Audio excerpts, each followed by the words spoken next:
أعوذ بالله من الشيطان الرجيم بسم الله الرحمن الرحيم پناوړم الله پاک ته له رټلی شوي شیطان نه. شروع کوم په نامه د الله چې ډېر مهربان او پوره رحم لرونکی دی. والليل إذا يغشى قسم په شپه چې کله هغه خوره شي.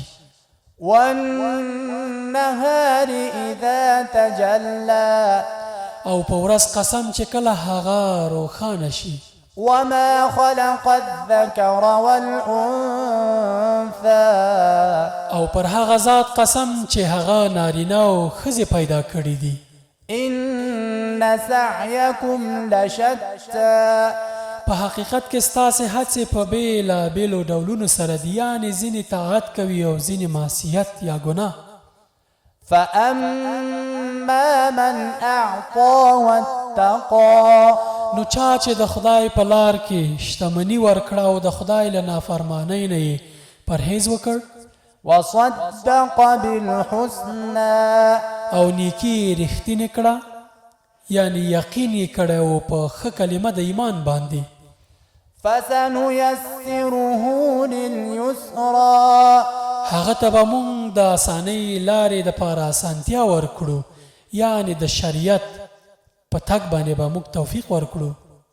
وأما من بخل واستغنى او چا چې بخیلي وکړه او له خپل خدایه بې پروا شو، وكذب بالحسنى او نیکي یې دروغ وګڼله، فسنيسره للعسرى هغه ته به موږ سخت ځای یعنې دوزخ ته د ورتګ لار اسانه کړو. وما يغني عنه ماله إذا تردى نو ښه د هغه مال به هغه ته په هغه وخت څه ګټه وکړي کله چې دی تباه او برباد شي. إن علينا للهدى بېشکه هدایت یا د نیکې لارې ښودل پر موږ دي.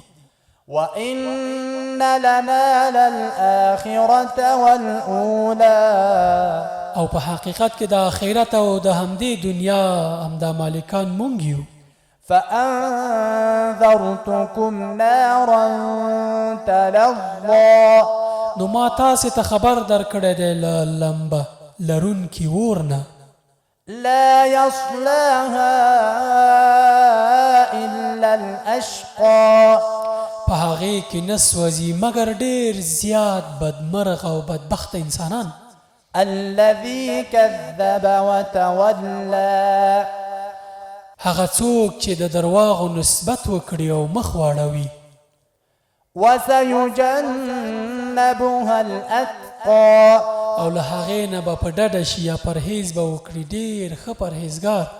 الذي يؤتي ماله يتزكى هغه څوک چې د دین په لاره یا په سپېڅلتیا په خاطر خپل مال لګوي.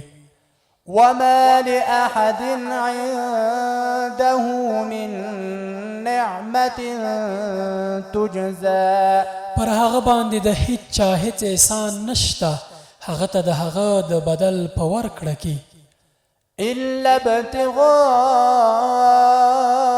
وجه ربه الأعلى هغه خو یوازې د خپل رب د رضا او خوښۍ لپاره دا کار وکړ. ولسوف يرضى ارومرو به هغه ترېنه خوشحاله شي، یعنې الله پاک به له هغه چا خوشحاله شي چې د الله د رضا دپاره یې خپل مال ولګوه او پرهیزګاري یې غوره کړه. صدق الله العظيم. رښتیا وویل عظیم او لوی رب. وإذا سألك عبادي عني فإني قريب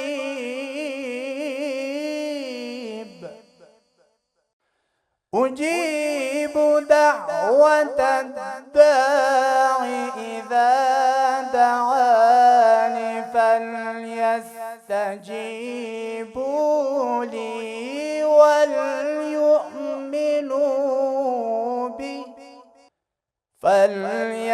فليستجيبوا لي وليؤمنوا بي لعلهم يرشدون.